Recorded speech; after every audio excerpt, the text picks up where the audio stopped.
अस्सलाम वालेकुम, hello and welcome to sports room. मैं हूं आपका मेजबान नजीबुल हसनैन। बहुत हो गई तैयारी, अब है एक्शन की बारी। दुबई में लगा कैंप जो है वो अपने इख्तिताम को पहुंचा। ट्राई सीरीज का आगाज कल से हो रहा है। कल मुकाबला होगा पाकिस्तान और अफगानिस्तान के दरमियान। शारजा में ये सीरीज खेली जाएगी और इसके लिए ट्रॉफी की रुनुमाई भी कर दी गई। इसी पर बात करने के लिए आज स्पोर्ट्स कॉरेस्पॉन्डेंट शाहिद हाशमी साहब शारजा पहुंच गए। उनसे बात करते हैं। शाहिद साहब, अस्सलाम वालेकुम।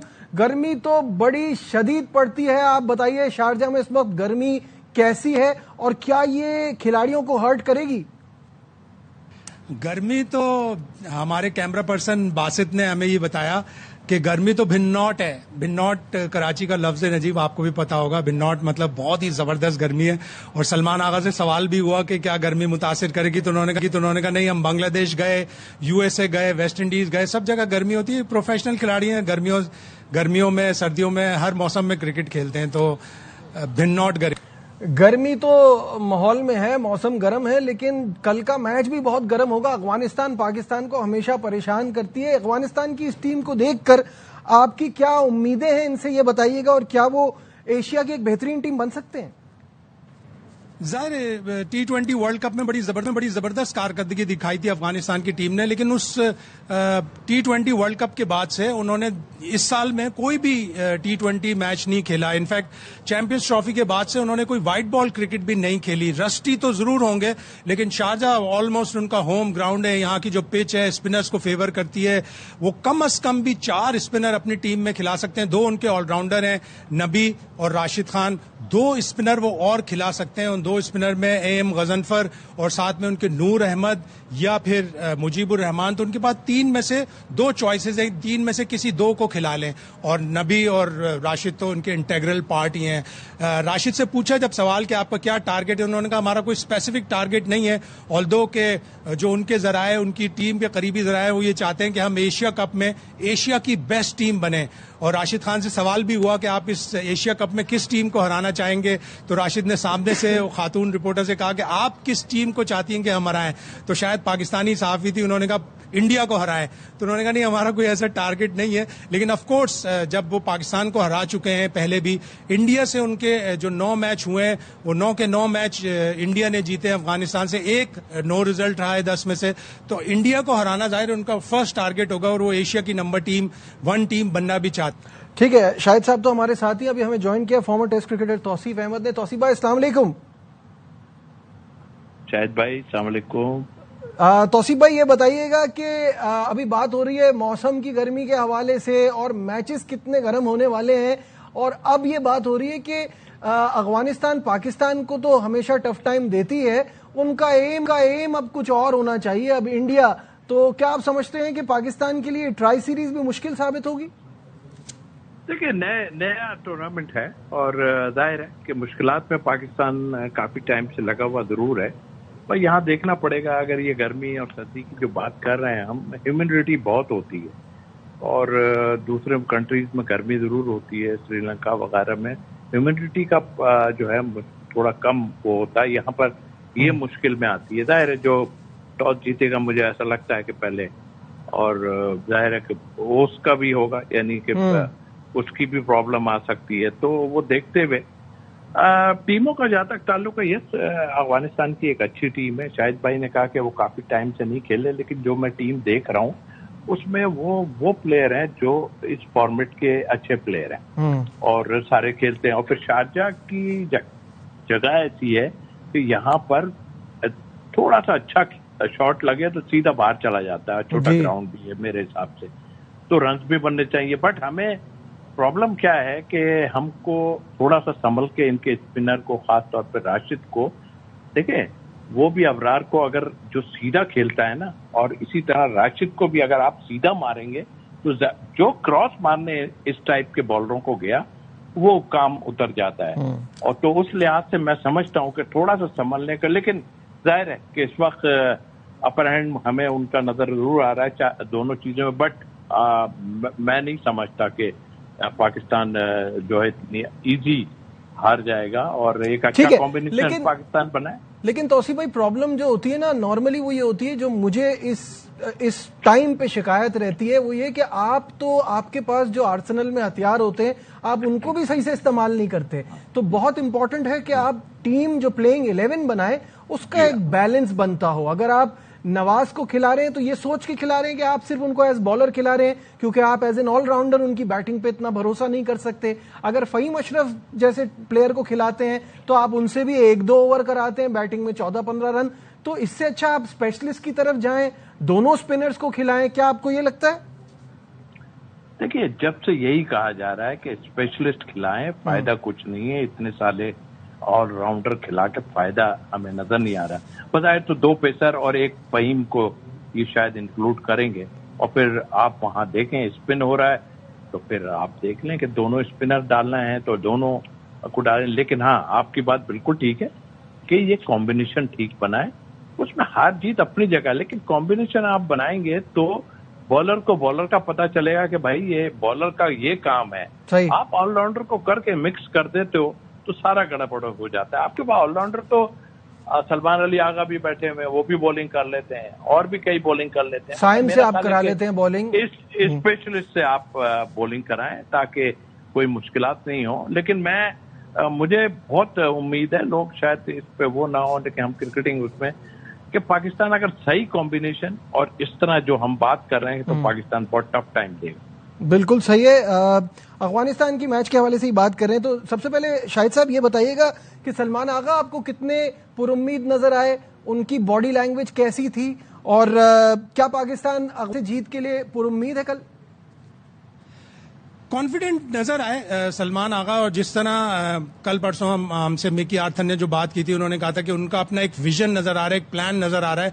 तो सलमान आगा कॉन्फिडेंट तो नजर आ रहे हैं, वो कह रहे हैं नई टीम है, नए लड़के हैं, हम एक टीम बना रहे हैं, कोशिश कर रहे हैं कि हम ये टीम अच्छी बनाएं और आपको यकीनन अच्छे नताइज देखने को मिलेंगे। तो थोड़ा सा टाइम देना चाहिए, थोड़ा सा पेशेंस रखना चाहिए इस टीम के साथ। और जिस तरह हम पहले भी बार बार कहते रहे कि ये 2 टूर्नामेंट, ट्राई सीरीज उसके बाद फिर एशिया कप, बड़ा टर्निंग पॉइंट होगा पाकिस्तान की T20 क्रिकेट में और वो हमें लीड अप करेगा T20 वर्ल्ड कप तक। अगर यहां दोनों टूर्नामेंट में अच्छे रिजल्ट्स मिलते हैं पाकिस्तान को, यहां पे चैलेंज अफगानिस्तान का है, ना सिर्फ अफगानिस्तान का है बल्कि यूएई का भी है। यूएई की अभी अच्छी टीम है और उनके जो मैंने आपको पहले भी बताया था, Jawad Ullah left arm fast bowler बहुत अच्छे हैं, हर विन में उनकी विकेटें होती हैं। मोहम्मद वसीम हर विन में उनकी 50 होती है। तो ये दोनों बड़े अच्छे चैलेंज है और सलमान ने माना इस बात को कि हमारे लिए दोनों टूर्नामेंट बड़े चैलेंज हैं और हमारे आगे के सफर का तयन करेंगे। ठीक है, चैलेंज बड़ा है लेकिन सबसे पहले 1 स्टेप एट अ टाइम। कल पहला ही मैच है ट्राई सीरीज का और ये ट्राई सीरीज इतनी इंपॉर्टेंट है कि इससे मोमेंटम बनेगा और फिर आगे एशिया कप की तैयारी पे कैसा असर पड़ता है ये ट्राई सीरीज से पता चलेगा। तौसीफ भाई, ये तो हमें मानना पड़ेगा कि हम रिसेंट टाइम में एक तो उनसे स्ट्रगल भी कर रहे हैं और जो पिछले मैचेस जीते हैं वो भी कुछ इंडिविजुअल लड़कों ने एंड में जाके कुछ एक्सेप्शनल खेल लिया, चाहे वो आसिफ अली वाला मैच हो, चाहे वो नसीम शाह वाला मैच हो। गेम वैसे तो आपके हाथ से निकले हुए ही थे। आपने ठीक कहा। और देखें, मैं तो एक बात जानता हूं, हम इतनी प्रॉब्लम में हुए हैं, सारा कुछ है, इन प्लेयरों को खास तौर पे, ठीक है, वो जो बात करते हैं कि जी मोरल हाई और ये सब डेफिनेटली, देखिए प्लेयरों को तो इसका आदी होना चाहिए, हार जीत अपनी जगह, बट अपना माइंड ऐसा क्लियर रखें कि यार देखें हम पे मुश्किलात आई हुई हैं, हम किस तरह इसको खत्म कर सकते हैं। और जाहिर है मैनेजमेंट भी वहां मौजूद है, कैसे होगा जी, आप सही 20 ओवर्स को यूज करें, किस तरह यूज करना। आप ये ना करें पहले ये होता रहा है जैसे ऑलराउंडर की बातें कर रहे, अगर ओवर थोड़े कम है तो उस हिसाब से आप फहीम अशरफ को बेच सकते हैं और ऐसे प्लेयर बेच सकते हैं जो कि लंबे छक्के मार सकते हैं। अब बात की है कि जी नीचे वालों ने जाके छक्के मार के, हमें उन लोगों की बॉलिंग की जरूरत थी जो उसने मैच जिताया है, हमें उसकी बॉलिंग की जरूरत है। ठीक है, उसने नीचे जाके जो है वो मैच जिता दिए 2 छक्के मार के, लेकिन हमें उनकी बॉलिंग की जरूरत थी। लेकिन अब बैट्समैनों पर बड़ी जिम्मेदारी आती है कि आप किस तरह, नो डाउट उसमें कि हम मॉरली थोड़े से डाउन जरूर नजर आ रहे हैं, लेकिन देखिए शॉर्ट फॉर्मेट है, जैसे शाहिद भाई ने भी अभी कहा, देखें आप यूएई को भी कम नहीं समझ सकते, उन्होंने न्यूजीलैंड को भी हराया और बांग्लादेश को भी जो है टफ टाइम दिया। तो ये एक शॉर्ट फॉर्मेट है, कुछ भी हो सकता है, बट आप हर चीज को भूल के एक नए सिरे से आप जाइए, चाहे वो मैनेजमेंट हो, ये सोचें कि भाई यार हमें इस तरह खेलना है, क्योंकि हम बहुत हो गया। सही है। शाहिद साहब, एक आखिरी सवाल आपसे, ये थोड़ा गेम के जुड़ी रहती है बात कि अफगानी फैंस जो हैं वो आपे से बाहर भी हो जाते हैं, बड़ी गर्मी खाते हैं, तो कप्तानों का कोई मैसेज है, कोई पैगाम है उनके लिए? हाँ, राशिद से सवाल हुआ इस बारे में कि अफगानिस्तान और पाकिस्तान के फैंस के दरमियान 2022 में भी एशिया कप के दौरान 2023 में भी कुछ थोड़ा सा झगड़ा हुआ था, तो क्या मैसेज देना चाहेंगे? तो राशिद बहुत अच्छा बोले, उन्होंने कहा क्रिकेट यूनाइट करती है नेशंस को, अमन का पैगाम देती है, तो इसके जरिए अमन का पैगाम दें, यूनाइट करें नेशंस को, बजाय इसके कि झगड़ा करें। और दोनों सेट ऑफ फैंस को उन्होंने कहा कि क्रिकेट एंजॉय करें, क्रिकेट एंजॉय करनी है। और हमारे पहले भी ये ऐसा हुआ है, लेकिन इस टूर्नामेंट के लिए खुसूसी तौर पर ये गाइडलाइंस हैं कि अफगानिस्तान के फैंस और पाकिस्तान के फैंस अलग अलग इनक्लोजर में बैठेंगे ताकि लड़ाई झगड़ा ना हो, और लड़ाई झगड़ा होना भी नहीं चाहिए। जो टीम अच्छा खेलेगी वो जीते। और T20 तो 2-1 प्लेयर्स, राशिद ने भी माना, वसीम ने भी माना, सलमान आगा ने भी माना, 2-1 प्लेयर चेंज कर देते हैं। तो ये शाहिद हाशमी साहब हमारे साथ थे, तौसीफ अहमद साहब हमारे साथ थे, बहुत बहुत शुक्रिया वक्त देने का। ब्रेक पे जाने से पहले आपको दिखाते हैं फैंस क्या सोचते हैं ट्राई सीरीज और एशिया कप के हवाले से, आइए देखते हैं। रिजवान की कमी पाकिस्तानी टीम को अच्छी खासी महसूस होनी है। अफगानिस्तान की टीम कुछ ज्यादा ताकतवर दिखाई दे रही है। होप करते हैं कि पाकिस्तान अच्छी सीरीज खेले और आगे एशिया कप है उसके लिए कॉन्फिडेंस के साथ जाए। यंग टैलेंट पाकिस्तान लेके गया है, उनसे एक्सपेक्टेशंस अच्छी हैं। पाकिस्तान इंशाल्लाह अच्छा परफॉर्म करेगा, यंगस्टर को चांस मिला है, ये बहुत खुशाइंद बात है। अफगानिस्तान एक चैलेंज रहेगा जरूर, क्योंकि अच्छी क्रिकेट खेली है। मुझे लगता है कि पाकिस्तान बेहतर परफॉर्म करेगा इन कंडीशंस के अंदर। हमारी टीम काफी स्ट्रांग है। बेस्ट प्लेयर हसन नवाज अच्छा करेगा पाकिस्तान के लिए और पाकिस्तान को मैचेस जिताएगा। यहाँ वक्त हो गया एक ब्रेक का, हमारे साथ रहिए। Welcome back once again to sports room. FIH की पाकिस्तान की प्रो लीग में शिरकत की तस्दीक, कल इस पे हमने बाकायदा डिटेल में बात की थी। पाकिस्तान टीम जो है वो न्यूजीलैंड की दस्तबरदारी के बाद प्रो लीग खेलने जा रही है। 9 टीमें इसमें पाकिस्तान समेत शरीक हैं। Argentina, Australia, Belgium, England, Germany, Bharat भी शामिल है, और इससे पाकिस्तान टीम को बड़ा फायदा होगा रैंकिंग के लिहाज से भी, और जब तगड़ी टीमों से खेलेंगे तो हॉकी भी इंप्रूव होगी। हॉकी का एक बड़ा नाम रेहान भट्ट हमारे साथ है, उनसे बात करते हैं। रेहान, अस्सलाम वालेकुम, welcome to the show. Very much, thank you. Rehan, मुझे ये बताइएगा कि इसके लिए बात हो रही है 35 करोड़ रिक्वायर्ड है, 25 करोड़ इनको हुकूमत की तरफ से मिल रहे हैं, 10 करोड़ PHF कहां से लेकर आएगी, उसमें भी प्रॉब्लम हो रही है, और लेके कहां से आएगी, ये एक बड़ा इशू है, क्या कहेंगे? देखिए, सबसे पहले तो पाकिस्तान का प्रो लीग खेलना और वफाक का ये कहना कि पाकिस्तान जो है हम 25 करोड़ रुपया देंगे, पाकिस्तान को प्रो लीग जरूर खेलनी चाहिए, एक बहुत ही अच्छा कदम है। क्योंकि पाकिस्तान मेरे ख्याल से साल से टॉप 8 या टॉप 10 रैंकिंग की टीमों के साथ नहीं खेल रहा। और पाकिस्तान के पास, पाकिस्तान हॉकी फेडरेशन के पास ये बजट भी नहीं होता था कि वो कभी हॉलैंड का टूर करे या जर्मनी का टूर करे या इन टीमों के साथ खेले भी। ये तो सबसे पहली बात कि पाकिस्तान को नेक्स्ट आने वाले वक्त में इन टीमों के साथ खेल के वर्ल्ड कप क्वालिफिकेशन राउंड्स में, ओलंपिक की क्वालिफिकेशन राउंड में बहुत ज्यादा फायदा होगा। दूसरी बात, जहां पे आपने जो बात की है कि ये जो बाकी 10 करोड़ है ये कहां से आएगा, तो मेरे ख्याल से कि ये 10 करोड़ रुपए पाकिस्तान हॉकी फेडरेशन को तो मेरे ख्याल से कोई 10,000 नहीं देना चाहता, तो 10 करोड़ रुपया ये कहां से अरेंज करेंगे, आई डोंट नो, कि मुझे नहीं इस बात का पता कि 10 करोड़ कहां से अरेंज करेंगे।